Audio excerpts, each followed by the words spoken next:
Shalom à tous, que l'Éternel Dieu vous bénisse, que l'Éternel Dieu vous garde. Bienvenue donc à cette 13e vidéo sur le mot Mishpat. Ok, remettons ces quelques instants à l'Éternel notre Dieu, notre Père, si vous voulez bien. Père très saint, nous te rendons grâce en le précieux nom de Yeshua, ton Fils bien-aimé. Merci, mon Dieu, mon Père, de ta bonté et de ta fidélité chaque jour. Merci parce que c'est toi qui nous enseignes, qui nous formes à la gloire de ton saint nom. Étends ta main bienfaisante sur chacun de nous, afin que nous puissions te servir, comme toi tu le veux, et te glorifier, toi le seul vrai Dieu, et celui que tu as envoyé. Aide-nous, mon Père, à te faire plaisir. Merci, Père. Merci, Yeshua. Merci, Esprit Saint. Amen. Bienvenue donc à cet enseignement. Ok, regardons un peu ce qu'il en est. Nous sommes dans Ézéchiel 18 et nous étions au verset 5, si ma mémoire est bonne. Regardons donc ce verset 5 et on va le commenter. L'homme qui est juste est celui qui pratique le jugement juste et la justice par la foi. On a vu déjà plusieurs fois ce type de verset, etc. Ok, donc on voit très très bien ici, ok, que l'Éternel Dieu dit au travers du prophète Ézéchiel, Yeheskel, on va dire en hébreu, eh bien effectivement un rappel extrêmement important, c'est toujours la même chose, ok, depuis le début, depuis la Genèse jusqu'à en fait nos jours, eh bien l'homme qui est juste est celui qui pratique le jugement juste et la justice par la foi. Le jugement juste, on a vu déjà, on a vu la définition, on va la revoir en fait ici, afin de bien recaler en fait les choses. Ok, je vous l'agrandis pour que vous puissiez bien la voir. Ok, la définition, c'est celle qu'on a déjà vue et c'est bon de la rappeler en fait ici. Je l'agrandis, vous pouvez faire une copie d'écran si vous voulez. Ok, vous pouvez la diffuser, il n'y a pas de problème. C'est effectivement extrêmement important. Mishpat en fait en hébreu, Mishpatim au pluriel, 421 fois dans 406 versets. Nous les verrons tous afin effectivement d'être bien formés et en fin de compte d'anéantir tous les mauvais effets des enseignements passés que nous avons pu recevoir, mais aussi de la tradition dans laquelle nous avons été élevés, qui nous forme, qui nous façonne et qui n'est pas forcément bonne devant l'Éternel notre Dieu. Le sang de l'agneau est extrêmement précieux. Il nous rachète selon la volonté de Dieu, afin que nous puissions être des fils et des filles de Elohim, c'est-à-dire que nous puissions être un avec le Père et un avec le Fils. Pour cela, cela veut dire que l'on doit se former et être façonné par l'Esprit de Dieu, comme l'Éternel Dieu le veut. Et d'apprendre à juger comme l'Éternel Dieu juge, c'est donc extrêmement important. Le mot mishpat, mishpatim au pluriel, ça doit être traduit la plupart du temps ou principalement par jugement ou jugement juste, manière de juger ou jugement établi, etc. On doit toujours sentir cette notion de jugement, c'est-à-dire de retirer en fait ici quelque chose de bien en fait en fonction justement de ce que nous avons vécu, de ce que nous avons été enseignés, etc. De tout cela doit sortir quelque chose de juste. Ok, et c'est ce qu'on appelle le jugement juste, afin de pouvoir justement avoir une bonne attitude devant l'Éternel, afin de le servir, de le glorifier au travers de Yeshua, comme il le veut. Ce mot-là, donc, très important. On pourrait, dans certains versets, le traduire par modèle, oui, mais il y a d'autres mots en hébreu pour parler de modèle. Donc, c'est mieux, en fin de compte, d'essayer de trouver un mot ou une expression qui, en fait, montre qu'il y a un jugement, c'est-à-dire qu'on a jugé, en fin de compte, des choses. Ce mot, en fin de compte, est très mal traduit dans nos traductions françaises. Il est traduit des fois par justice, ordonnance, précepte, règle, loi, habitude, commandement. Toutes ces traductions-là sont mauvaises quelque part et ne montrent pas, en fait, ici, la notion de jugement. C'est pour cela que cela pose problème, car chacun de ces mots a d'autres mots, en fait, en hébreu. Tous ces derniers mots ici, donc, ne reflètent pas la nécessité d'un jugement. Okay? Je n'avais pas remarqué, mais vous voyez, des fautes, on en trouve toujours, et ça m'arrive en fait assez souvent. Ne reflète pas la nécessité d'un jugement. Tout ce qui sort de notre bouche, et là, en fait, ici, on a quelque chose de très très important à bien comprendre. Tout ce qui sort de notre bouche, ok, exprime comment nous jugeons, comment nous apprécions les événements, les personnes, les choses. C'est donc très important. C'est pour ça que lorsque nous écoutons des personnes parler, eh bien, cela nous montre si, en fin de compte, c'est ce qu'ils disent, ce qu'ils font est conforme à l'écriture ou pas, etc. Ça nous permet, en fin de compte, de juger et de juger d'une manière juste, parce que la parole de Dieu est la vérité. Oui, bien sûr. Aussi, est-ce que nous jugeons correctement devant l'Éternel au travers de Yeshua? Tous les jugements, donc, tout ce qui sort de notre bouche, doit être conforme au jugement de l'Éternel, que l'Éternel donne ou estime comme juste. Les mishpatim, sont donnés dans la Torah, les prophètes et les psaumes, oui, bien sûr, et bien sûr dans la Brit Hadasha, qui est un prolongement, bien sûr, de la Torah, des prophètes et des psaumes, à la lumière de Yeshua, avec grâce et vérité. C'est donc très très important d'étudier la Torah, les prophètes et les psaumes. C'est effectivement extrêmement important. Et les croyants qui ne sont pas éduqués, formés, façonnés au travers de la Torah, des prophètes et des psaumes, eh bien, ça pose problème. Ils ne peuvent pas avoir un jugement juste et forcément, ils vont commettre des péchés, faire des transgressions et en fait aussi commettre des iniquités, inévitablement. Voilà pourquoi c'est extrêmement important de les étudier et d'apprendre en fin de compte à avoir un jugement juste et de marcher selon la justice par la foi. Ok. Ok, le mot mishpat, non, non, non. Ah, le mot mishpat, ok, a le plus souvent le sens direct et implicite d'un jugement juste ou d'un bon jugement qui doit être rendu et que tous les croyants doivent apprendre pour se sanctifier et avoir une attitude juste devant l'Éternel au travers de Yeshua Mashiach, celui qui est appelé le Christ. Le psaume 19, versets 9 à 11, nous dit, verset 9, « La crainte de l'Éternel est pure, elle subsiste à toujours. Les jugements, ici c'est bien le mot mishpat, de l'Éternel sont vérité. Ils sont tous justes. » Ils sont plus précieux, dit en fait ici le psaume, plus précieux que l'or, que beaucoup d'or fin. Ils sont plus doux que le miel, que celui qui coule des rayons. Voilà pourquoi il faut rechercher en fait ici cet or-là. Ton serviteur aussi en reçoit instruction. Pour qui les observe, la récompense est grande. Les mishpatim, les bons jugements de Dieu, visent à nous corriger, à nous fortifier dans les voies de Dieu. C'est pour cela qu'ils sont très précieux.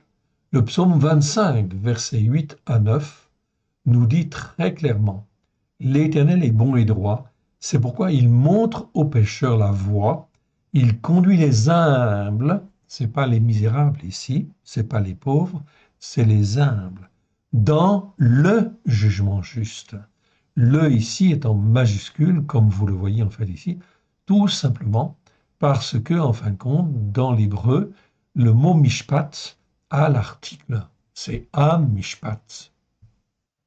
Donc, cela veut dire le jugement juste. En hébreu, comme je vous l'ai déjà dit, il n'y a pas comme en français un article devant.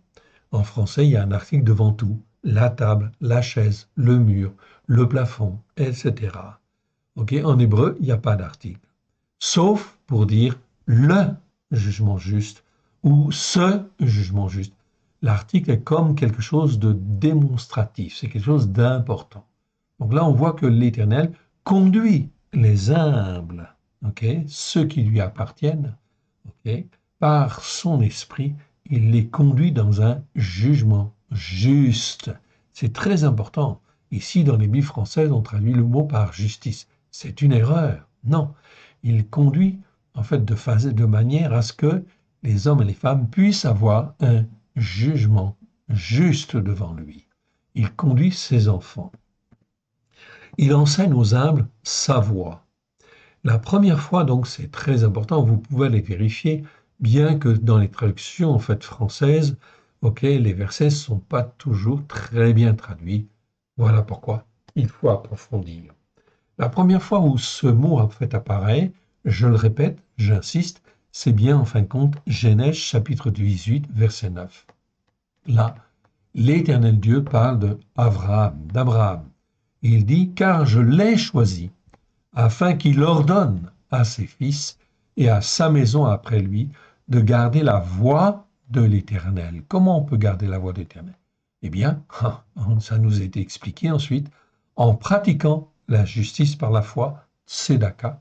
Je vous renvoie aux vidéos qu'on a fait sur ce mot-là, tzedaka. C'est très, très, très important. Et le jugement juste, en fait, ici, donc ce n'est pas la justice, mais le jugement juste, en pratiquant justement le jugement juste, que l'on apprend en écoutant et en mettant en pratique, en lisant et en écoutant la parole de Dieu, mais aussi en écoutant l'Esprit Saint, évidemment. Et qu'ainsi l'Éternel accomplisse en faveur d'Abraham les promesses qu'il lui a faites. Donc on voit que les promesses vont être accomplies parce que on pratique la justice par la foi et un jugement juste. C'est donc extrêmement important. Je vous renvoie donc à ces vidéos que nous avons faites sur le mot tzedaka. Vous pouvez les revoir. Je serai absent en fin de compte pendant quelques jours, quelques semaines, en fait ici à partir de la semaine prochaine. Donc je vous encourage à les revoir avant que nous continuions à étudier en fait ici le mot mishpat. Donc je vous renvoie donc à ces vidéos. Vous pouvez les étudier en fait ici et les revoir. Les voir et les revoir, c'est vraiment extrêmement en fait important. Je réduis en fait ici, ok, et je reviens en fin de compte dans notre verset en fait ici. Donc, Ézéchiel chapitre 18, verset 5. Et on va lire en fait jusqu'en bas de cette page, parce que le mot jugement en fait s'y trouve plusieurs fois, et on va découvrir des choses extrêmement intéressantes. Écoutez. Verset 5. L'homme qui est juste est celui qui pratique le jugement juste et la justice par la foi. Verset 6. Écoutez bien. Qui ne mange pas sur les montagnes et ne lève pas les yeux vers les idoles de la maison d'Israël et ne déshonore pas la femme de son prochain et ne s'approche pas d'une femme pendant son impureté. Qui n'opprime pas, je vais jusqu'à la fin de la phrase, qui n'opprime personne, qui rend au débiteur son gage, qui ne commet point de rapine, qui donne son pain à celui qui a faim, et qui couvre d'un vêtement celui qui est nu, qui ne prête pas à intérêt et ne tire point d'usure, qui détourne sa main de l'iniquité empreinte d'hypocrisie et de duplicité, et exerce le jugement juste selon la vérité, entre un homme et un autre homme, qui suit mes règles, okay, et observe mes jugements justes. Ce n'est pas ici mes ordonnances, okay, donc comme c'est écrit dans la seconde, non, c'est mes jugements justes, okay, en agissant avec vérité, Émet. Celui-là est juste, il vivra. Déclaration de mon Adonai, l'Éternel. C'est donc très très important ici ce qu'on vient de lire. On peut le lire et le relire. Maintenant, je voudrais revenir sur le verset 6. Qui ne mange pas sur les montagnes. Qu'est-ce que ça veut dire en fait les montagnes? Eh bien, on va les voir et on va découvrir quelque chose d'extrêmement intéressant qui a toujours été occulté en fin de compte dans les traductions. Je prends le mot ar. Ok. Ar, arim. Je vous l'agrandis en fait ici. Ok. Le mot ar, je pense que vous le voyez suffisamment bien en fait ici. Ok. Le mot ar s'écrit en fin de compte comme ceci. Ok. C'est un et, ok, avec un patar et un resh. Au pluriel, arim. Ok. Donc ça se prononce ar et ici arim. Ok. Vous l'avez ici en phonétique, ar et arim. Ok. Ce mot existe 546 fois et je n'ai pas bien noté en fait ici le nombre de fois, en fait le nombre de versets. Ok. Donc le nombre de fois, c'est 546 fois. Je vous le dirai une prochaine fois. Le mot ar, montagne, en fait ici, traduit dans nos Bibles par simplement montagne, eh bien c'est 0,2. Ok. En fin de compte, la première fois où ce mot en fin de compte apparaît, c'est dans Genèse, chapitre 7, verset 19. C'est traduit par montagne, parfois par colline, mais c'est en fait généralement montagne. Ok. Mais la racine primitive est resh, que nous avons là et que l'on prononce ar pour dire montagne ou pour traduire montagne, montre que le signe de la vie réuni par contraction au signe élémentaire aleph resh constitue une racine qui développe toutes les idées de conception, de génération et d'accroissement, tant au propre qu'au figuré. Alors, c'est peut-être un petit peu technique, c'est peut-être un petit peu en fait sophistiqué comme expression, mais c'est très clair. En réalité, le mot art que vous voyez là en fait ici, ok, veut dire une conception, une pensée, mais peut vouloir dire aussi une grossesse ou une grosseur, une inhumescence, c'est-à-dire quelque chose qui s'élève. C'est un vieux mot français, très vieux mot français. Un gonflement, inhumescence, hein, inhumescence. Un gonflement, une colline, une montagne. Et dans notre Bible, en fait, second, en fait ici, ce mot-là est traduit 534 fois par le mot en fait montagne, 10 fois par le mot en fait mont et une fois par le mot élévation. Les autres fois, c'est en fait divers et varié. Donc sur 546 fois, le mot est traduit 534 fois par le mot montagne. Mais en réalité, ça nous parle aussi de conception et de pensée, en fait, ici. Également de grosseur ou de grossesse, en fait, aussi. Ok. L'idée, en fait, derrière, c'est tout ce qui s'élève, tant au figuré, en fait, ici, qu'au propre.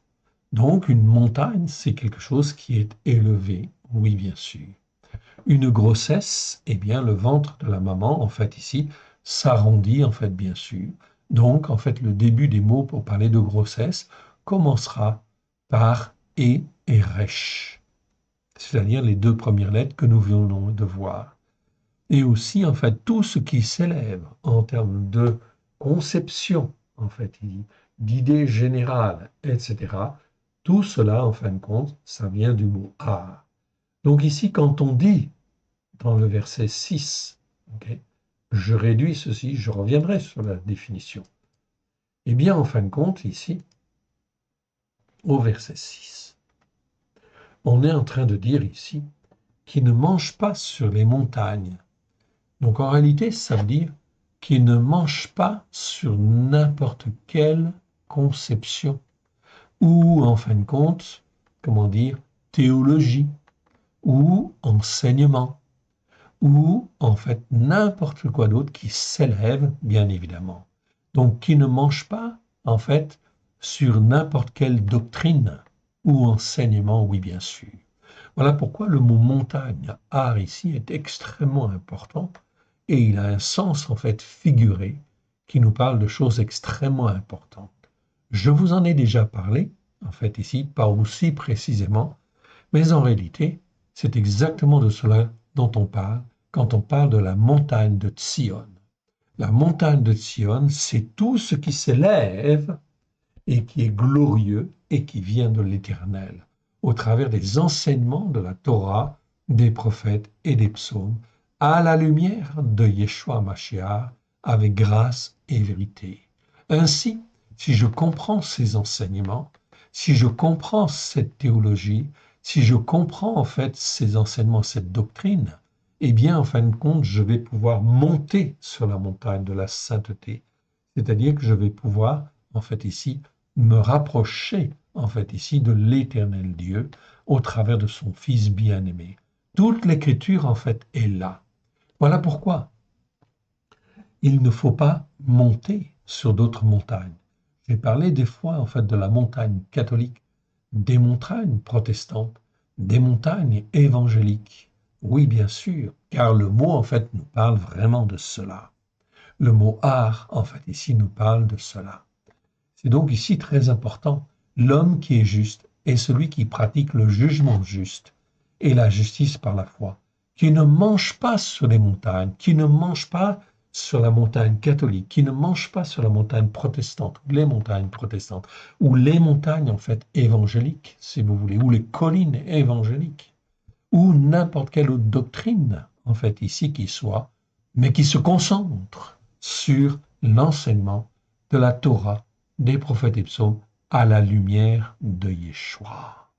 Et qui, en fin de compte, par un jugement juste, va rejeter toutes les fausses doctrines, les faux enseignements que l'on a reçus aussi par la tradition, que l'on a reçus, en fin de compte, aussi des hommes et des femmes qui, en fin de compte, avaient des enseignements qui nous semblaient bons, mais qui finalement ne sont pas conformes, en fait, ici, à l'enseignement de la Torah, des prophètes et des psaumes. Alors, il faut que j'applique un jugement juste et que je marche dans la justice par la foi.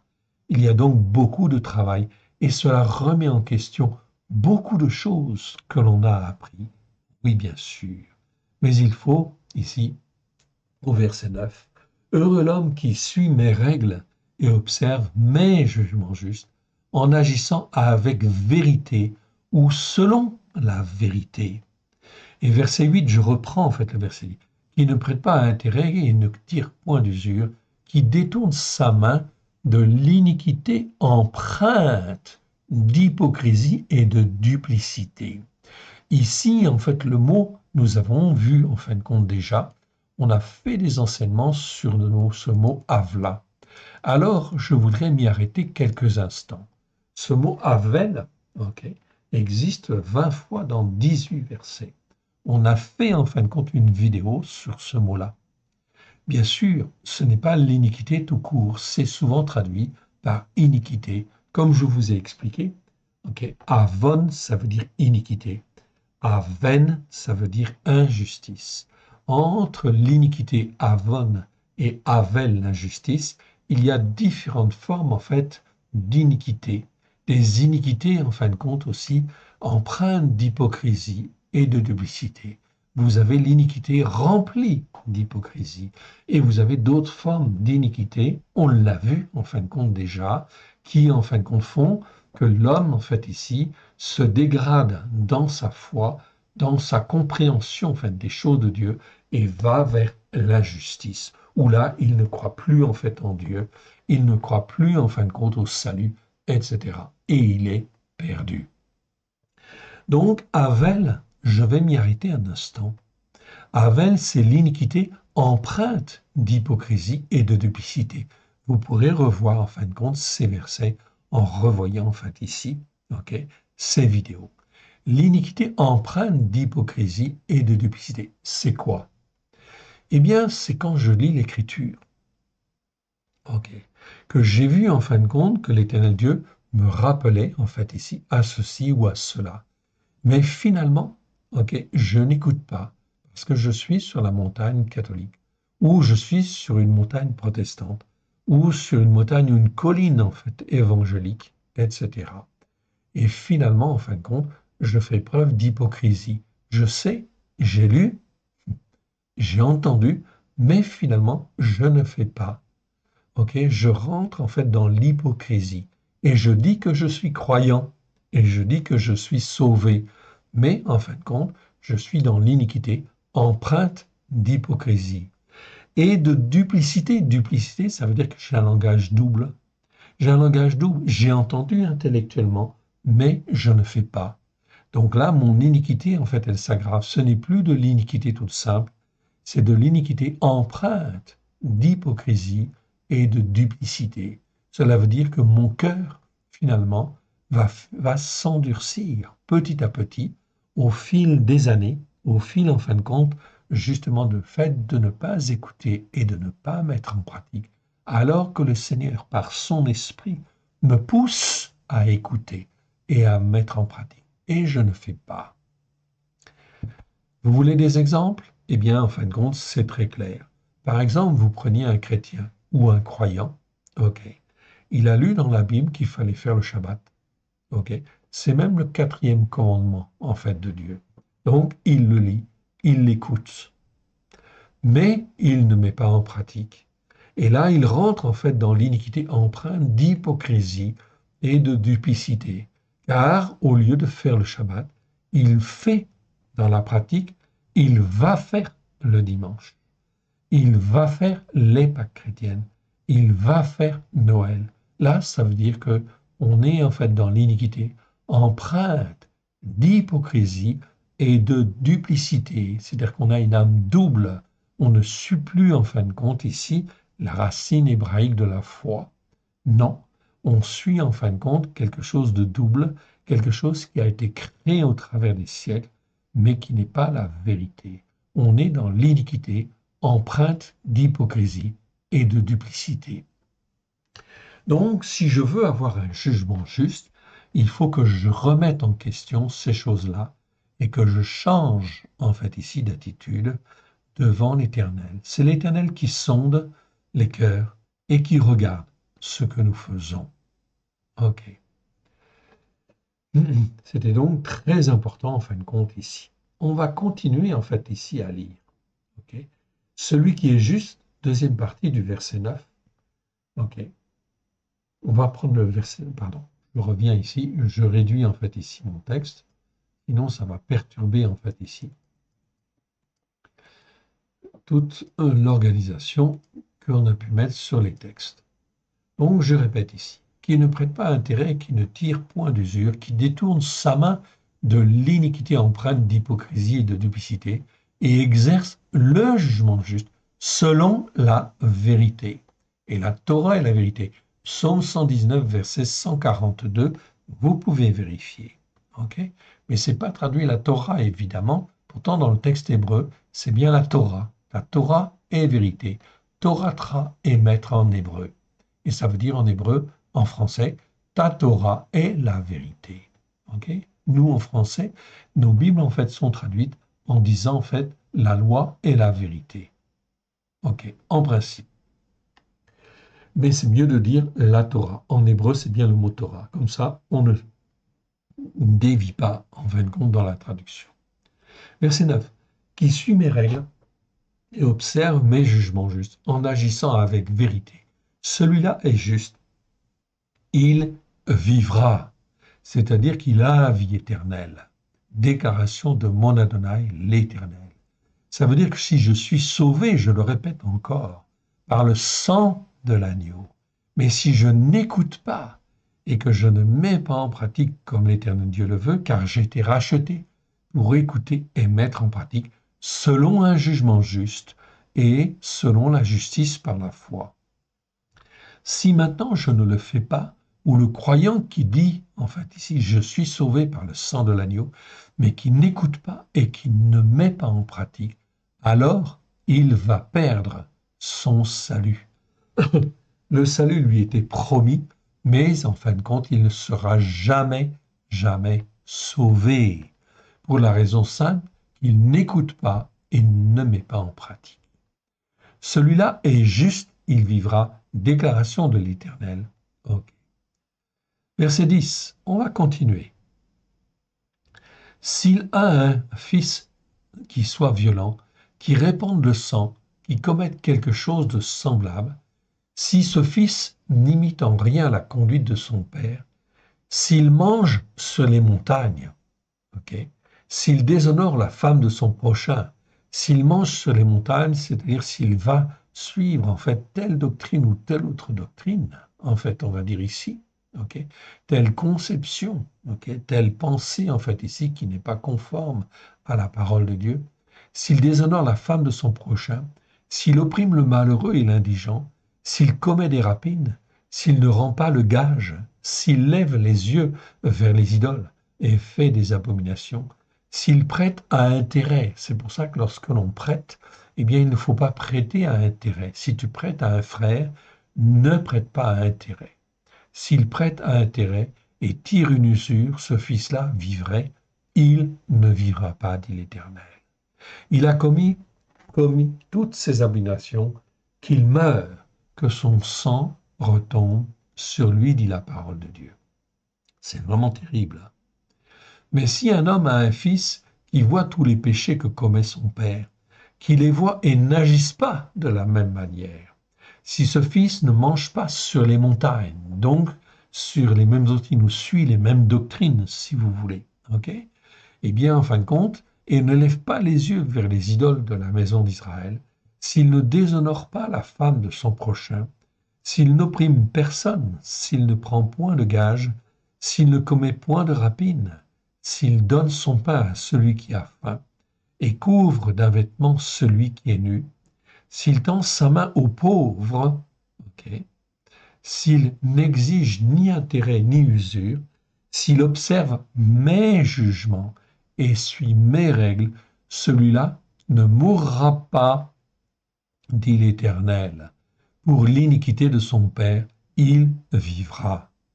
C'est son père qui a été un oppresseur, qui a commis des rapines envers les autres, qui a fait au milieu de son peuple ce qui n'est pas bien. C'est lui qui mourra pour son iniquité. Et là, vous retrouvez le mot avon, iniquité au sens général. Je vous le rappelle, le mot iniquité ici, c'est faire ce qui est mal devant Dieu, bien sûr, c'est ne pas écouter, en fait, ici, la Torah et les psaumes. La Torah, les prophètes et les psaumes.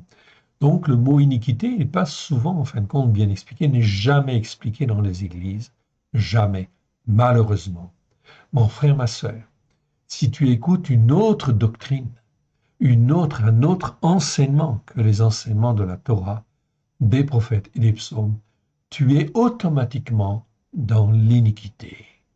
Voilà pourquoi, en fin de compte, c'est important de le dire, et c'est important, en fin de compte, de le souligner aux uns et aux autres, à tous ceux qui veulent bien écouter, afin que cette iniquité ne les entraîne pas, en fin de compte, dans le péché, les transgressions, et en fin de compte, dans l'injustice, oui, bien sûr.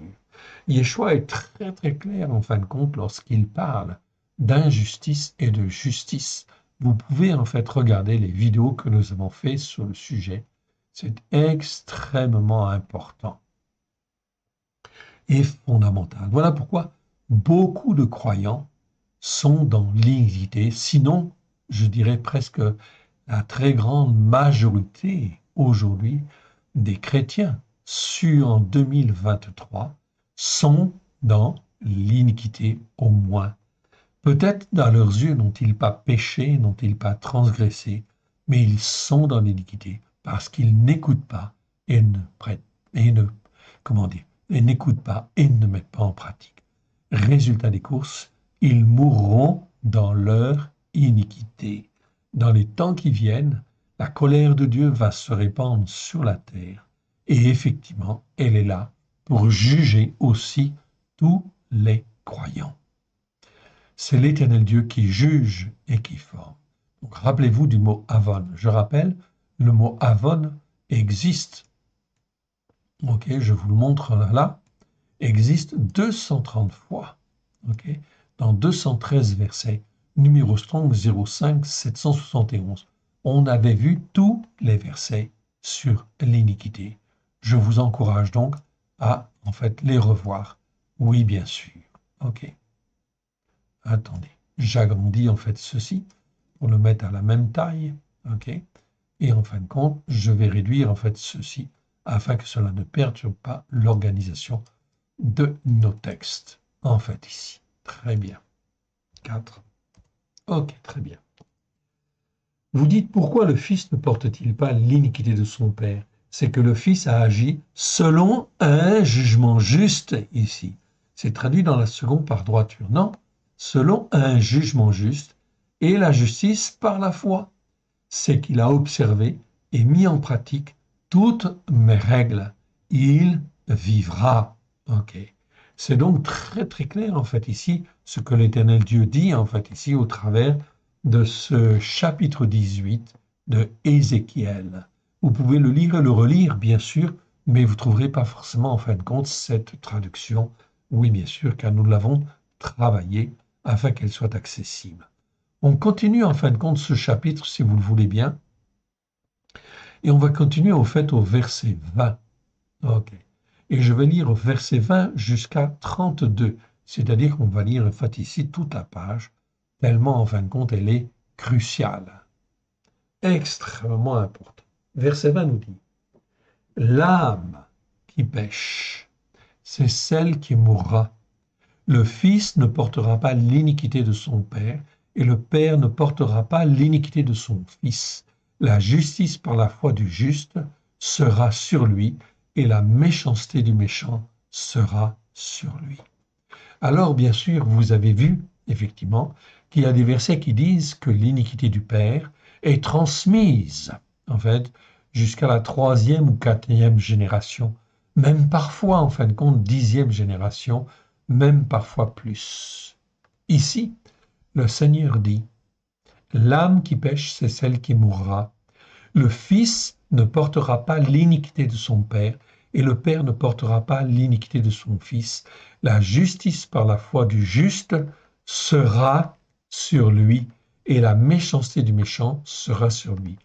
La justice par la foi du juste, celui qui est juste, qui est rendu juste par le sang de l'agneau, premièrement, et parce qu'il écoute et qu'il met en pratique les règles de Dieu, le jugement juste et la justice par la foi. Verset 21, regardez bien. Si le méchant, ok, revient de tous les péchés qu'il a commis, ok, s'il observe toutes mes règles et pratique un jugement juste et la justice par la foi, le Seigneur dit, il vivra, il ne mourra pas. C'est donc là quelque chose de très très important. Dieu, notre Dieu, ne veut même pas la mort du méchant, parce que c'est le Dieu de la vie. Alors, même si le méchant se repent, revient de sa voie, il lui sera pardonné s'il, en fait ici, met en pratique, s'il observe toutes mes règles et pratique un jugement juste et la justice par la foi. Sedaka.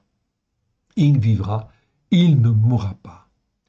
Toutes les transgressions, ici c'est le mot pécha en fait ici, je vous le montre. Celui-là, nous ne l'avons pas étudié, ok? Mais en fait, ça viendra un jour en fait ici. Le mot pécha en fait existe 93 fois dans 90 versets, ok? Et il doit toujours être traduit par transgression, ok? C'est tout à fait approprié, c'est une très bonne chose, afin que l'on puisse savoir ce que c'est qu'un péché, une transgression et une iniquité, oui bien sûr. Ok. Donc ici, une transgression, c'est une désobéissance, en fin de compte, à la Torah. Ok. Aux prophètes et aux psaumes, mais plus spécifiquement, en fait, à la Torah. Toutes les transgressions qu'il a commises, ok, en parlant du méchant qui se convertit, seront oubliées. Il vivra à cause de la justice par la foi qu'il a pratiquée. Est-ce que je désire que le méchant meure? Pardon. Déclaration de mon Adonai l'Éternel. N'est-ce pas qu'il change de voix et qu'il vive?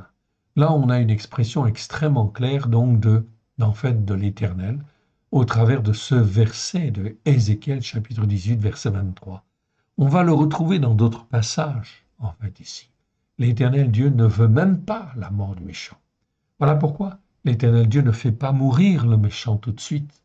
Aussi, dans certains cas, c'est le cas, mais dans d'autres cas, Dieu sonde les cœurs, sonde les reins. S'il y a une possibilité que le méchant puisse changer en fin de compte de voie, alors l'Éternel Dieu, en fait, le permet qu'il vive en fait encore. Tout simplement parce que l'Éternel Dieu espérait, depuis 2000 ans, que des hommes et des femmes qui donnent leur cœur à leur vie à Yeshua puissent comprendre la parole de Dieu comme, en fin de compte, il le voulait, afin d'être ses témoins de la vérité. Nous sommes en 2023. Est-ce que nous voyons beaucoup, en fin de compte, de témoins de la vérité qui marchent dans le jugement juste et la justice par la foi pour être des témoins de vérité, de la gloire de l'Éternel sur la terre? Mon frère, ma sœur, si cela était, en fait, on l'aurait vu. On aurait vu en fait des signes, des prodiges, des tas de choses en fin de compte qui se passent, parce que les hommes écoutent et mettre en pratique comme Dieu le veut. Mais au contraire, les hommes et les femmes ont mangé sur les montagnes, ok, qui en fait enseignaient des choses fausses. Les montagnes catholiques, les montagnes protestantes, les montagnes évangéliques, les montagnes en fait des témoins de Jéhovah, de toute dénomination, en fait chacune ont créé leur idéologie, leur montagne spirituelle. Et en fin de compte, elles ont attiré en fait à elles des croyants bien sûr, pour en fin de compte faire, dit Yeshua, des fils de la géhenne, deux fois plus méchants qu'eux, etc. C'est Yeshua qui le dit. Il le dit dans les évangiles. Ok? Alors, croyons-le. Voilà pourquoi il faut revenir à la Torah. Verset 24.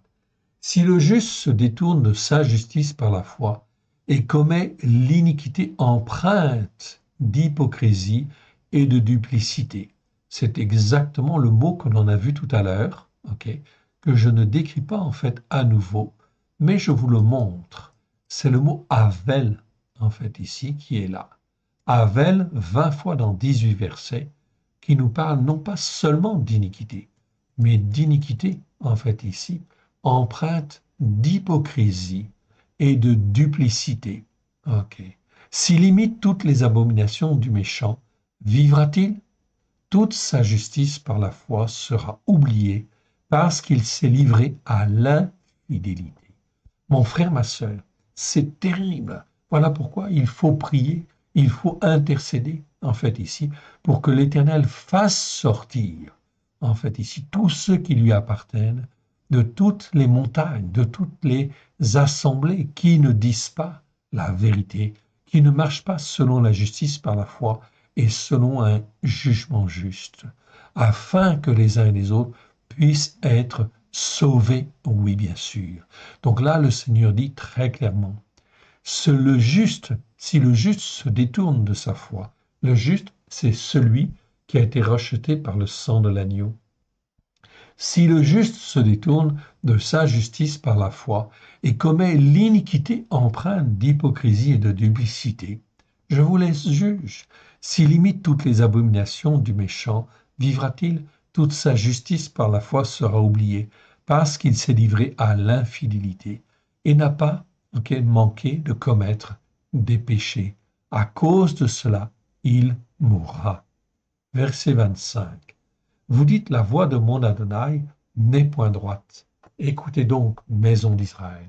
Écoutez donc, chrétiens. Écoutez donc, croyants.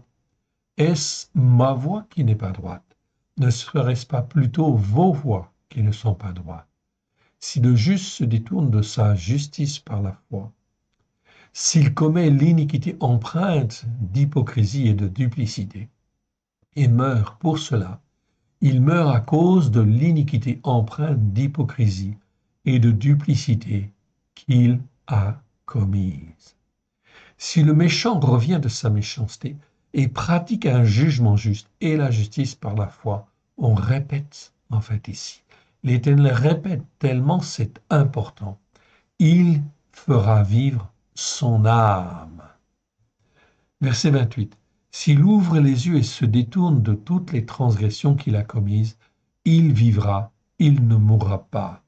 La maison d'Israël dit, la voix de mon Adonai n'est pas droite. Est-ce ma voix qui n'est pas droite? Maison d'Israël, ne sont-ce pas plutôt vos voix qui ne sont pas droites? C'est pourquoi je vous jugerai, chacun selon ses voies, maison d'Israël. Déclaration de mon Adonai, l'Éternel. Retournez, revenez et détournez-vous de toutes vos transgressions, afin que l'iniquité ne cause pas votre ruine. Mon frère, ma sœur, je reprends le verset 30. C'est pourquoi je vous jugerai, chacun selon ses voies. Maison des croyants, maison de la chrétienté, en fait ici. L'Éternel Dieu va juger chacun, en fait ici, des croyants, selon effectivement son cœur. Tous les jours, l'Éternel Dieu juge. Chaque matin, il rend ses jugements. C'est pourquoi je vous jugerai chacun selon ses voies. Ok, maison, en fait, ici, d'Israël, ou maison des croyants, déclaration de Mon Adonai, l'Éternel. Revenez et détournez-vous de toutes vos transgressions, afin que l'iniquité ne cause pas votre ruine. Alors, je vais souligner un point ici. Le quatrième commandement, c'est quoi? Ils nous disent en fait de célébrer le Shabbat. Mon frère, ma sœur, si tu n'écoutes pas la Torah et si tu ne la mets pas en pratique, tu tombes dans l'iniquité. Et l'iniquité, elle va te faire commettre des péchés et des transgressions. Il nous fait commettre des transgressions tout simplement parce qu'on t'apprend à faire le dimanche. On t'apprend à faire Noël. Oui. Tout cela, cela devient des transgressions. C'est-à-dire qu'en fait, on viole la Torah. On sait, on a lu dans les Écritures qu'il fallait faire le Shabbat. On a lu qu'il fallait faire les fêtes de l'Éternel. Ok. On a compris normalement qu'il fallait faire Hanouka, la fête des Lumières. Encore que là, ce n'est pas une, comment dire, ce n'est pas une fête de l'Éternel. Donc, ce n'est pas une transgression en fait en tant que telle, mais c'est un péché. C'est un péché parce que péché, ça veut dire manquer le but. Chaque fois qu'on le manque, le but que l'Éternel attend de nous, c'est un péché. Une transgression, c'est une désobéissance, une violation en fin de compte de ce qui est écrit. 31. Rejetez loin de vous toutes les transgressions par lesquelles vous avez péché. Faites-vous un cœur nouveau et un esprit nouveau. Pourquoi mourriez-vous, maison d'Israël? Rejetez loin de vous toutes les transgressions par lesquelles vous avez péché. Faites-vous un cœur nouveau et un esprit nouveau. Pourquoi mourriez-vous, vous qui êtes croyants en Yeshua, vous qui vous dites chrétiens, en fait ici, revenez à l'Éternel de tout votre cœur, de toute votre âme, de tout votre être, car les temps qui viennent vont être extrêmement mauvais. Car je ne désire pas la mort de celui qui meurt. Déclaration de mon Adonai, l'Éternel. Convertissez-vous donc et vivez. Donc ici, le mot convertissez n'est peut-être pas forcément tout à fait la bonne traduction. Mais peu importe, je l'utilise, car en fait ici, nous utilisons déjà les traductions déjà existantes, car le travail en fin de compte de retraduction est énorme, évidemment. Ok, et cela demande beaucoup de temps et beaucoup de travail. Mais on comprend le sens. Donc ici, on est arrivé effectivement donc à la fin de ce chapitre 18. Ok. Et on va donc en fait aller un petit peu plus loin. Ok. Dans un verset, ok, dans le verset suivant. Et on arrive dans Ézéchiel chapitre 20. Chapitre 20, et on va au verset 11, mais je vais reprendre à partir du verset 10, et je vais lire jusqu'à la fin de la page. Donc, écoutez bien, ici. Verset 10. Et je les fis sortir du pays de Misraïm, et je les conduisis dans le désert. C'est exactement comme si le Seigneur disait ici, et je les fis sortir du pays des ténèbres, du pays en fin de compte des ténèbres dans lequel nous étions avant de donner notre cœur et notre vie à Yeshua. Nous vivions dans les ténèbres, nous vivions dans ce qui s'appelle l'Égypte, c'est-à-dire nous étions retenus en esclavage, effectivement, par le monde, oui bien sûr. Et à l'époque, nous ne voyions rien, évidemment. Mais finalement, le Seigneur, dans sa bonté, en fait, nous a attirés en fait, à Yeshua, afin que l'on puisse découvrir la parole de Dieu et afin que nos yeux et notre cœur puissent s'ouvrir, bien sûr, sur la parole de Dieu, qui commence à la Genèse et qui se termine à l'Apocalypse. J'ai toujours entendu ce message dans les églises évangéliques, oui, bien sûr. Je me suis converti, en fait, ici, dans une église, en fait, évangélique, oui, tout à fait, qui a été touchée par l'esprit, en fin de compte, de Dieu, oui. Donc, ça nous a permis, effectivement, de donner notre cœur et notre vie à Yeshua, de se convertir, oui, bien sûr. Et là, en fait, on disait, en fait, ici, Partout, je l'ai entendu chez ces évangéliques. Oui, la parole de Dieu, elle commence à la Genèse et elle se termine en fait à l'Apocalypse. Oui, très bien. Donc, ça veut dire que l'on lit en fait les Écritures de la Genèse à l'Apocalypse et on étudie les Écritures de la Genèse à l'Apocalypse pour écouter et mettre en pratique. Mais je me suis aperçu en fin de compte que même chez les évangélistes, on n'écoutait pas la Torah pour la mettre en pratique. Et cela pose en fait problème. Est-ce qu'ils ont raison? Non. Ils sont sur des montagnes en fait ici, qui sont des montagnes évangéliques, qui ne sont pas la montagne de Tsion. Alors, si je veux monter sur la montagne de Tsion, il faut que j'écoute et que je mette en pratique, bien sûr, la Torah, avec grâce et vérité, au travers de Yeshua HaMashiach. Je reprends donc le passage à partir du verset 10. Nous allons lire donc dans ce chapitre 20 de Ézéchiel, du verset 10 au verset 19. Écoutez bien. Et je les fis sortir de Misraïm, et je les conduisis dans le désert. Oui, dans le désert pendant une certaine période, afin qu'ils puissent écouter et mettre en pratique. Dans le désert, afin qu'ils n'entendent pas des doctrines erronées, bien évidemment. Donc, ils ont été conduits dans le désert afin que l'Éternel Dieu puisse, en fait, ici, les former et les écouter. Voilà pourquoi aujourd'hui, mon frère, ma sœur, quand au travers de Paulos, l'Éternel Dieu te dit « Sortez, sortez du milieu d'eux », etc., ça veut dire « Sortez de Babylone », ça veut dire que vous allez traverser pendant un certain temps, vous allez faire en fin de compte, chez vous en fin de compte, votre culte, vos prières, etc. Et vous allez découvrir en fait l'Écriture. Pendant un certain temps, vous allez être dans le désert. Peut-être vous serez seul en fait chez vous, mais c'est très bien, justement, afin d'apprendre à écouter l'Éternel, d'écouter l'Esprit Saint et d'apprendre au travers de la parole de Dieu, en fait ici, à juger d'une manière juste et à marcher selon la justice par la foi. Le désert est donc nécessaire quelque part. Sinon, je vais être embrigadé, en fait ici, par des fausses doctrines, des faux enseignements qui vont quelque part me retenir, etc. et m'empêcher, en fait ici, de monter sur la montagne de la sainteté, sur la montagne de Sion. Verset 11. Ok, je reprends avec le verset 10 pour bien faire la suite. Et je les fis sortir du pays de Misraïm, et je les conduisis dans le désert. Verset 11. Je leur donnai mes règles, et je leur fis connaître mes jugements. C'est extrêmement parlant, en fait, ici. Dans le désert, pour apprendre les règles et pour apprendre les jugements justes de l'Éternel.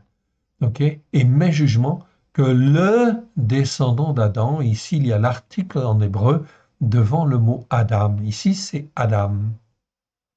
Donc le descendant d'Adam, c'est-à-dire celui qui a été déchu de la grâce, c'est-à-dire c'est nous, en fin de compte, qui sommes des descendants d'Adam, qui avons été déchus de la grâce, mais l'Éternel Dieu nous rappelle, en fait, ici, au travers de Yeshua, afin que nous ne soyons plus déchus de la grâce. Et alors le Seigneur dit ici, je leur fis connaître mes jugements, que le descendant d'Adam doit mettre en pratique afin de vivre par elle. C'est donc vraiment très très clair ici. Verset 12. Je leur donnai aussi mes Shabbats. Mes Shabbats. Pourquoi? Comme un signe entre moi et eux, pour qu'ils me connaissent et que je suis l'Éternel qui les sanctifie, c'est-à-dire qui les met à part. Dieu leur a donné ces Shabbats. Mais au sens général du terme, c'est non seulement les Shabbats, en fait, ici, c'est-à-dire le samedi, mais aussi les fêtes de l'Éternel. Toutes les fêtes de l'Éternel, afin que le croyant puisse écouter et mettre en pratique avec grâce et vérité. Je leur donnai aussi mes Shabbats comme un signe d'alliance entre lui et nous. Verset 13. Et la maison d'Israël se révolta contre moi dans le désert. Ils ne suivirent point mes règles, et ils rejetèrent mes jugements. C'est pas mes ordonnances ici. Dans les Bibles françaises, on traduit par mes ordonnances. Non, mes jugements, ou mes jugements justes, que le descendant d'Adam doit mettre en pratique afin de vivre par elles. Et ils profanèrent à l'excès mes Shabbats, et j'eus la pensée de répandre sur eux ma fureur dans le désert pour les anéantir. Ok? Et ils profanèrent à l'excès mes Shabbats. Mon frère, ma sœur, quand tu ne fais pas le Shabbat, alors que tu as lu, tu as entendu qu'il fallait faire le Shabbat, ok, eh bien ça veut dire que tu te révoltes contre l'Éternel. Oui, et tu profanes les Shabbats de l'Éternel. Tu es dans l'iniquité, en fait, empreinte d'hypocrisie et de duplicité dans ce cas-là, que le descendant doit mettre en pratique afin de vivre par elle, et ils profanèrent à l'excès mes Shabbats. J'eus la pensée de répandre sur eux ma fureur. Mon frère, ma sœur, je vais te montrer un autre mot, en fait, ici. Ma fureur. Ok. On connaissait, en fait, ici, le mot af, qui veut dire, en fait, la colère de l'Éternel. Ok. C'est déjà une chose. La colère de l'Éternel, c'est le mot af. On n'a pas étudié, on n'a pas fait de vidéo encore là-dessus. Ok. Ensuite, vous avez le mot raron. Ok. Raron, ça nous parle en fin de compte de l'ardeur consumante. Ok. On a donc en fait des fois le mot raron et le mot af en hébreu dans un même verset. Et là, en fait, on doit le traduire par l'ardeur consumante de la colère. Donc la colère de l'Éternel, c'est une chose, mais l'ardeur consumante de la colère, c'est une autre chose. C'est un autre degré de la colère de l'Éternel. Maintenant, je vais vous montrer un troisième mot. C'est le mot réma, en fait, ici. OK? Réma qui existe 124 fois dans 117 versets. Ces mots-là, en fait, sont mal traduits. Hein? Aaron, réma, etc. Dans nos traductions françaises, c'est une catastrophe. C'est un vrai mélange, donc on ne peut pas vraiment discerner. Le mot réma, non plus, on n'a pas fait en fin de compte de vidéo dessus. C'est en fait ici un mot qui existe 124 fois dans 117 versets. Le mot réma, c'est la même racine que le mot ramas. Là, le mot ramas, je vous en ai parlé, notamment là dans la dernière vidéo. Ramas, c'est une violence, en fait ici, comment dire, cruelle, méchante, extrême, si je puis dire. Okay? Le mot réma, en fait ici, c'est la même racine. Okay? Cela veut dire qu'en fin de compte, ça ne parle plus de colère, ou en fin de compte, d'ardeur consumante de la colère. Non. Là, on est dans un autre niveau. C'est la fureur de l'Éternel. Ok? C'est la fureur, donc c'est un autre niveau. C'est une colère en fait violente. C'est une colère en fin de compte ici, qui en fin de compte mérite en fait ici une réaction extrêmement violente. Pourquoi? Parce que l'Éternel Dieu fait tout pour nous racheter. Le descendant d'Adam est déchu de la grâce. Et nous sommes les fils, les descendants d'Adam, bien sûr. OK? Cela veut dire quoi? Que l'Éternel Dieu voit nos péchés, voit nos transgressions, voit nos iniquités. Et en fin de compte, il nous appelle, il nous rachète par le sang précieux de l'agneau d'une manière parfaite, afin que l'on puisse écouter et mettre en pratique ses commandements, afin que l'on puisse écouter et mettre en pratique selon un jugement juste et dans la justice par la foi. Et au lieu de cela, effectivement, on va chercher sur d'autres collines, etc., des arguments, des choses, en fin de compte, des enseignements, pour, en fin de compte, ne pas écouter et ne pas mettre en pratique. Alors, l'Éternel Dieu a lieu d'être, en fait, ici, non pas dans la colère, mais dans la fureur. C'est le mot réma, en fait, ici, dont je vous parle en ce moment. Retenez-le, on fera un jour une vidéo là-dessus, mais ce n'est pas le moment, en fait, ici. Mais retenez ici que l'on parle, en fin de compte, ici, de fureur. L'Éternel Dieu dit, en fait, ici, mais ils profanèrent à l'excès mes Shabbats. Ok? C'est exactement la même chose aujourd'hui avec les chrétiens. Je suis désolé de le dire, mais c'est exactement la même chose. Ok. L'Éternel Dieu les a sortis, ok, des ténèbres, de leur Égypte, en fait, ici. Les a sortis, nous a sortis de l'Égypte. Et nous sommes dans un désert, oui, bien sûr, car nous ne trouvons pas forcément les enseignements, en fait, adéquats. Alors, il faut apprendre à écouter l'Éternel et à mettre en pratique ses enseignements. Oui, bien sûr. Et les chrétiens, ce n'est pas ce qu'ils font, ils sont dans la désobéissance et ils profanent encore ces Shabbats. Oui, bien sûr, au lieu, en fin de compte, d'écouter, de se repentir, vraiment, ok, ils sont dans l'iniquité, empreinte d'hypocrisie et de duplicité. Ils profanent à l'excès mes Shabbats. L'Éternel Dieu dit, j'eus la pensée de répandre sur eux ma fureur dans le désert pour les anéantir. Ok.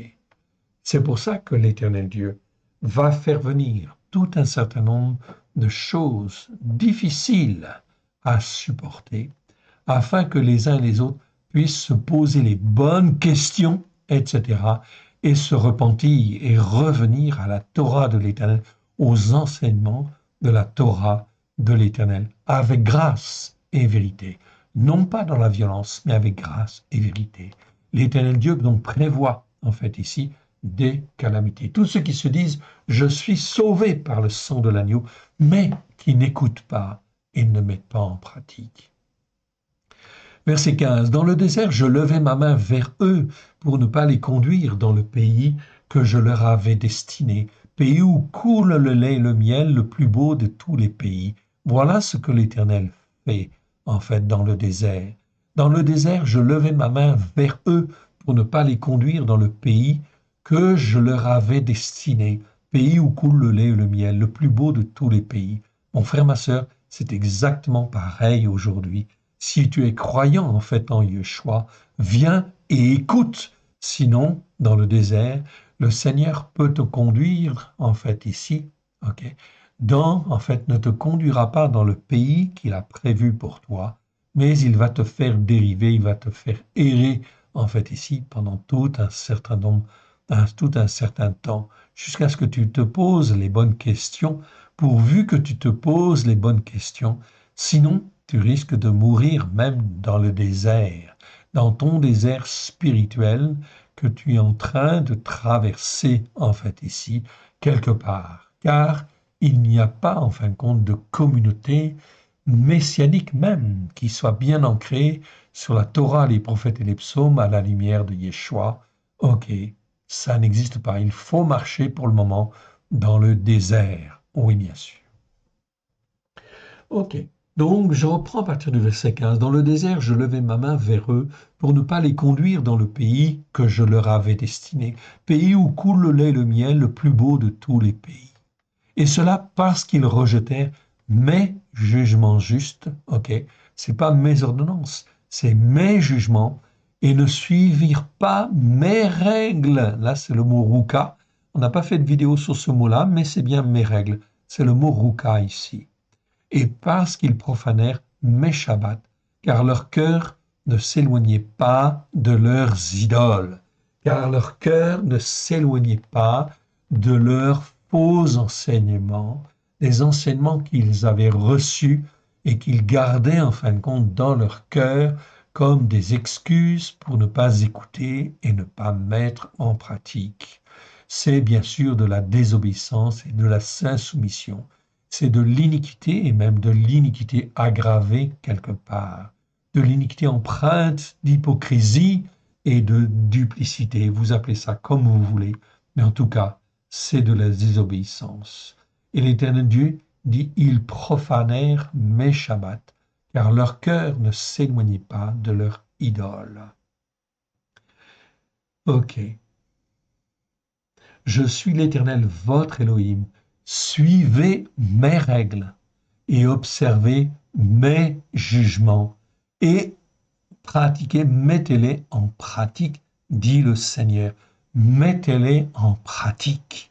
Voilà, donc c'est vraiment en fin de compte un appel prophétique aujourd'hui. vous qui m'écoutez, l'Éternel Dieu, en fin de compte, nous appelle et vous appelle et veut faire de vous des témoins de sa vérité, ok, à droite et à gauche, afin que tous ceux qu'il amènera sur votre route puissent entendre et écouter. Il y a donc des choses glorieuses, en fait, ici, à venir. Ok, voilà pourquoi il faut apprendre à marcher dans la vérité. On continue? Allez, on continue un petit peu. Ok.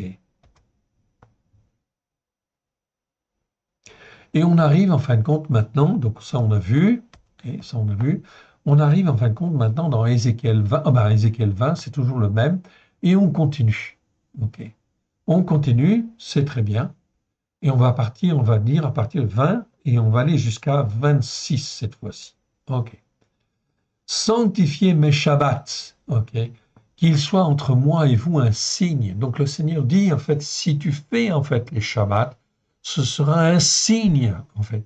Tu n'es pas obligé de faire les Shabbats comme les Juifs le font avec toutes les règles en fait ici qu'ils ont mis en pratique. Non. Le jour de Shabbat, ça commence la veille au soir, le vendredi soir quand le soleil se couche, et ça se termine le samedi soir quand le soleil se couche. Pendant ce temps-là, le Seigneur dit, tu te mets au repos, tu écoutes et tu mets en pratique, tu fais des enseignements. Tu peux prier le vendredi soir, tu peux allumer les lumières si tu le veux, en fait ici. Ok, et tu peux prier, bien sûr, intercéder, te concentrer en fait un peu sur Dieu, bien évidemment. Et tu fais un enseignement, en fin de compte, aussi le jour du Shabbat. Ok, c'est un jour de culte, etc. Ok, un culte à l'Éternel. Fais ton culte à l'Éternel. Ok. Si tu ne sais pas comment faire, nous avons fait des brochures, en fait, ici, qui donnent un certain nombre d'instructions, en fin de compte, ici, qui sont, en fin de compte, des règles que tu peux écouter, que tu peux modifier, en fait, ici, à ta convenance, selon ce qui te semble bon devant l'Éternel, pour le servir et le glorifier. Mais fais le Shabbat. Et clôture le Shabbat quand le soleil se couche, en fait, ici, tu clôtures, en fait, le Shabbat. Et tu remercies l'Éternel, en fait, pour le règne messianique qui va venir. Et tu remercies l'Éternel pour la semaine qu'il vient de créer. Et tu bénis tous les jours, en fait, qui viennent, afin que chacun de ces jours soit l'occasion de faire les œuvres que l'Éternel a prévues d'avance. Sanctifiez mes Shabbats, mettez-les à part, ça veut dire, ok? Qu'il soit entre moi et vous un signe d'alliance, en fait, ici. Si tu fais les Shabbats, ce sera un signe d'alliance entre toi et l'Éternel, auquel on connaisse que je suis l'Éternel, votre Elohim. Verset 21. Et les fils se révoltèrent contre moi. Ils ne suivirent point mes règles, ils n'observèrent point et n'exécutèrent point mes jugements, que le descendant d'Adam doit mettre en pratique afin de vivre par elles. Et ils profanèrent mes Shabbats. J'eus la pensée de répandre sur eux ma fureur, non pas ma colère, mais ma fureur, d'épuiser contre eux ma colère dans le désert. Le Seigneur répète ce qu'il a déjà dit, mais en fin de compte, ok, le Seigneur le répète tellement c'est important, tellement c'est fondamental. Et malgré que l'on répète, en fait ici, les croyants n'écoutent pas et ne mettent pas en pratique. Regardez, cela fait 2000 ans que l'Éternel Dieu a envoyé Yeshua, son Fils bien-aimé, afin qu'il meure sur la croix. Il a permis cela, afin que par son sacrifice, nous puissions être rachetés pleinement de nos péchés, de nos transgressions, de nos iniquités, afin que l'on puisse écouter, okay, et mettre en pratique, selon un jugement juste et selon la justice par la foi. Okay, c'est donc très important. Et ici, le Seigneur dit que tous les descendants d'Adam, okay, ici, on a mis en fait en majuscule, en fait ici, l'article le, okay, et en fait ici, de, en fait ici, tout ça c'est en majuscule. Pourquoi? Parce qu'en hébreu, il y a l'article devant le mot Adam. Ça veut dire que tout descendant d'Adam doit écouter et mettre en pratique. C'est pas quelques-uns seulement. C'est pas que les Juifs ou, en fin de compte, ok, que, en fin de compte, ok, ceux qui ont des racines juives. Non, c'est le descendant d'Adam, c'est-à-dire celui qui fait aussi partie des nations. Et oui, Cela donc parle, en fin de compte, ici, à tous ceux qui sont juifs et non juifs, et que le descendant doit mettre en pratique afin qu'ils vivent par elle. Ils profanèrent mes Shabbats, j'eus la pensée de répandre sur eux ma fureur, d'épuiser contre ma colère dans le désert. Néanmoins, j'ai retiré ma main et j'ai agi par égard pour mon nom. Ok, mon nom, on devrait mettre même une majuscule ici. Je corrige en fin de compte devant vous, tellement c'est important, le nom de Dieu, afin qu'il ne soit pas profané aux yeux des nations, en présence desquelles je les ai fait sortir du pays de Misraïm. Ok, aujourd'hui, en fait, ici, il dit la même chose. Néanmoins, j'ai retiré ma main, j'ai agi par égard pour mon nom, afin qu'il ne soit pas profané aux yeux des nations, en présence desquelles je les fais sortir des ténèbres. L'Éternel Dieu n'a pas répandu sa fureur, ni sur la montagne catholique, ni sur les montagnes protestantes, ni sur les montagnes évangéliques encore, afin que son nom ne soit pas profané au travers, en fin de compte, de cela, bien évidemment, aux yeux des nations. C'est ce qu'il dit. À cause de son nom, il n'a pas mis à néant la montagne catholique, pas encore.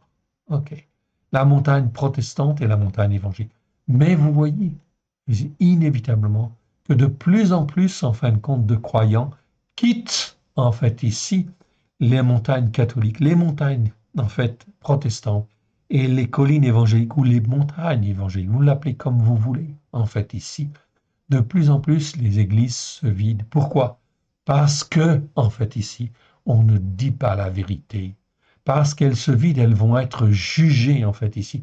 L'Éternel Dieu va juger. Mais il ne veut pas que les brebis qui sont en elles se perdent. Alors, il les fait sortir pour qu'elles puissent écouter et entendre la vérité.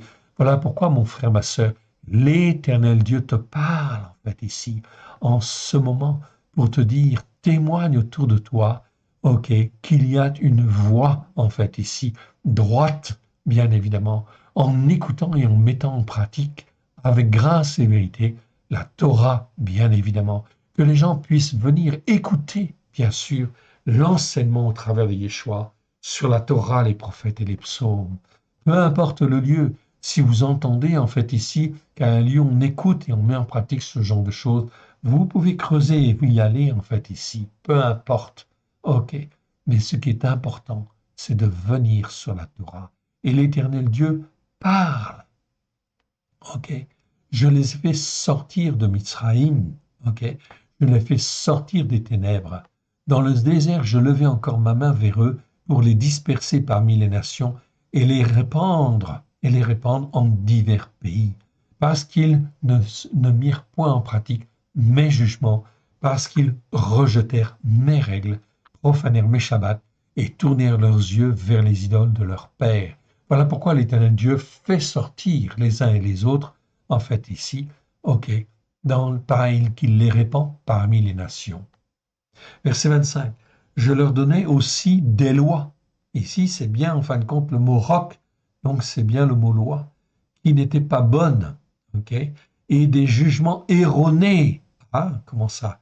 L'Éternel donne des jugements erronés. Oui, on voit en fin de compte ici, par lesquels ils ne pouvaient pas vivre, car en fait l'Éternel Dieu voit, sonde leur cœur, sonde leurs reins. Résultat des courses, s'il voit que l'iniquité est à son comble, l'Éternel, en fait ici, les fait sortir, mais en fin de compte leur donne des jugements pour qu'ils errent à droite et à gauche, en fait sans voir la vérité. C'est l'Éternel Dieu qui sonde les cœurs, qui sonde les reins. Aussi, si l'Éternel vous a touché, si vous m'écoutez, si vous écoutez, alors mettez en pratique, ok, que votre cœur se soumette et, en fin de compte, obéisse aux règles de l'Éternel, à ses jugements justes, ok, et sa justice par la foi. Apprenez, car c'est par cela qu'on apprend à vivre. Ok, sinon, l'Éternel, en fait, ici, envoie, en fait, ici, des mauvais jugements, en fait, ici. Ok, il envoie des bons jugements ou il envoie des bons jugements. Verset 26. Je les souillais par leurs offrandes, quand ils faisaient passer par le feu tous leurs premiers-nés. Ici, les premiers-nés, en fait, étaient sacrifiés à des idoles. Alors, l'Éternel Dieu n'accepte pas cela. Mon frère, ma sœur, si tu as des enfants, ok, fais comme Abraham, apprends en fin de compte et apprends-leur les jugements justes et la justice par la foi, au lieu en fin de compte de les livrer au monde et de les sacrifier aux idoles. Arrache-les en fait ici des ténèbres. Ok, passer par le feu tous leurs premiers-nés. Je voulais ainsi les punir et leur faire connaître que je suis l'Éternel. C'est donc très important en fait ici de bien comprendre la dimension prophétique qu'il y a au travers de ces versets. C'est donc extrêmement bousculant en fait ici. Il faut effectivement faire attention. Ok. On arrive en fin de compte dans ici le chapitre 21. 21. Ok. 21 et au verset en fait 31, on va reprendre à partir du verset 30. 30 à 32 ou dans certaines versions, c'est verset 25 à 28. Donc on est au chapitre 21 d'Ézéchiel. Donc Ézéchiel 31 à 33. Ah non, pardon, 30 à 31, 32. Et toi, profane, méchant, prince d'Israël, dont le jour arrive au temps où l'iniquité est à son terme. Donc quand l'iniquité est à son terme, alors là, c'est en fait grave. Les jugements de l'Éternel viennent et s'appliquent. Et toi, profane, méchant, prince d'Israël, donc on parle là des croyants, dont le jour arrive, mais ils se sont comportés comme des profanes, comme des méchants, dont le jour arrive au temps où l'iniquité est à son terme. Ainsi parle mon Adonai l'Éternel. La tiare sera ôtée, le diadème sera enlevé, les choses vont changer. Ce qui est abaissé sera élevé, et ce qui est élevé sera abaissé. J'en ferai une ruine en parlant en fin de compte d'Israël. Oui, bien sûr. Ok, donc ce sont des jugements qui viennent, bien évidemment, sur Jérusalem. Attention, c'est Ézéchiel, donc il parle en fin de compte d'Ézéchiel. Il dit, en fait, j'en ferai une ruine, une ruine, une ruine. Donc le Seigneur insiste en fait ici. Mais cela n'aura lieu qu'à la venue de celui qui appartient le jugement et à qui je le remettrai. L'Éternel Dieu est en train de dire en fait ici qu'il va remettre en fait ici son jugement, le jugement en fait à Nebuchadnezzar, qui est l'homme qui est attendu pour en fait à pratiquer les jugements de l'Éternel et notamment en fait accomplir la ruine de Jérusalem. C'est donc quelque chose de terrible en fait ici. Voilà pourquoi il faut sonder nos cœurs et sonder nos reins et il faut prier et intercéder pour tous ceux qui sont autour de nous afin qu'ils reviennent à l'Éternel, afin que l'iniquité ne se vienne pas à leur comble, et qu'ils puissent être sauvés. Ézéchiel 22, et on terminera en fait ici par cet Ézéchiel. Ézéchiel 22, et je vais reprendre à partir du verset 24. Fils d'Adam.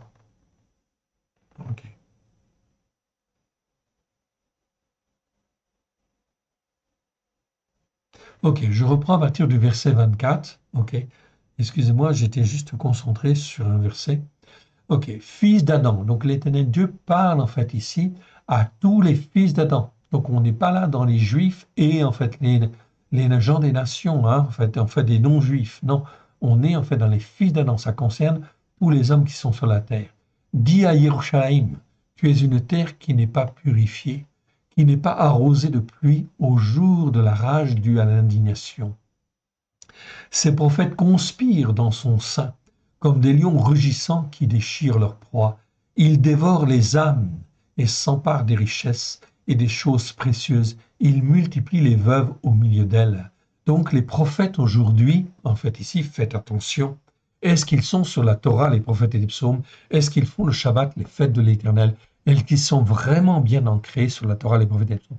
Ou est-ce qu'ils disent en fin de compte des prophéties qui en fait ici sont comme des montagnes et en fait qui attirent les gens à manger en fait ici sur en fait telle théorie ou telle autre théorie et résultat des courses, ils ne se remettent pas en question comme il faut, à savoir est-ce qu'ils écoutent et mettent en pratique pour respecter les Shabbats de l'Éternel. À ce moment-là, on tombe sur des prophètes qui sont en fin de compte des prophètes, des faux prophètes, qui en fait entraînent les uns les autres sur tel enseignement, tel autre enseignement, telle théorie ou telle autre théorie. Verset 26. Ces sacrificateurs violent ma Torah et profanent mes saintetés et ne distinguent pas la sainteté de ce qui est profane. De qui parle-t-on aussi en parlant des sacrificateurs? Les sacrificateurs de Dieu aujourd'hui, c'est qui? Eh bien, c'est tous les prêtres, c'est tous les pasteurs, c'est tous les bergers que l'Éternel Dieu a suscités quelque part afin qu'ils puissent dire et enseigner sa parole. Mais ils n'écoutent pas la Torah et le Seigneur dit, ils violent ma Torah, profanent mes saintetés, ils ne distinguent pas la sainteté de ce qui est profane, ils ne font pas connaître la différence entre ce qui est impur et ce qui est pur, ils détournent les yeux de mes Shabbats et je suis profané au milieu d'eux. Et ils disent, non, ça ne sert à rien, en fait ici, d'écouter et de mettre en pratique ce que l'Éternel Dieu dit dans la Torah. Ils enseignent des choses fausses, ils enseignent en fin de compte des choses erronées, ils détournent les yeux en fait de mes Shabbats et je suis profané au milieu d'eux. L'Éternel Dieu va juger dans les temps qui viennent, les mois qui viennent, les années qui viennent.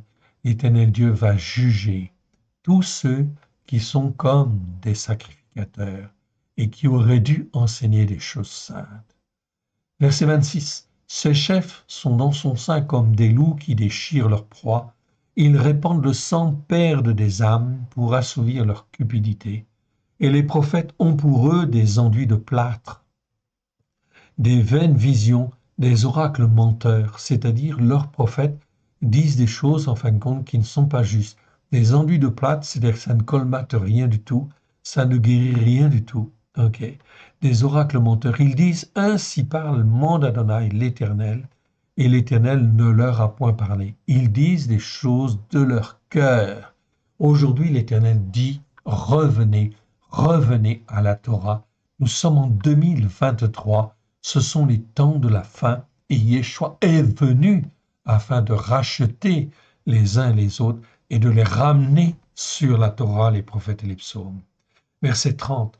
Je cherche parmi les hommes un homme qui élève un mur, qui se tienne à la brèche devant moi en faveur du pays, afin que je ne le détruise pas, mais je n'en trouve point, dit l'Éternel.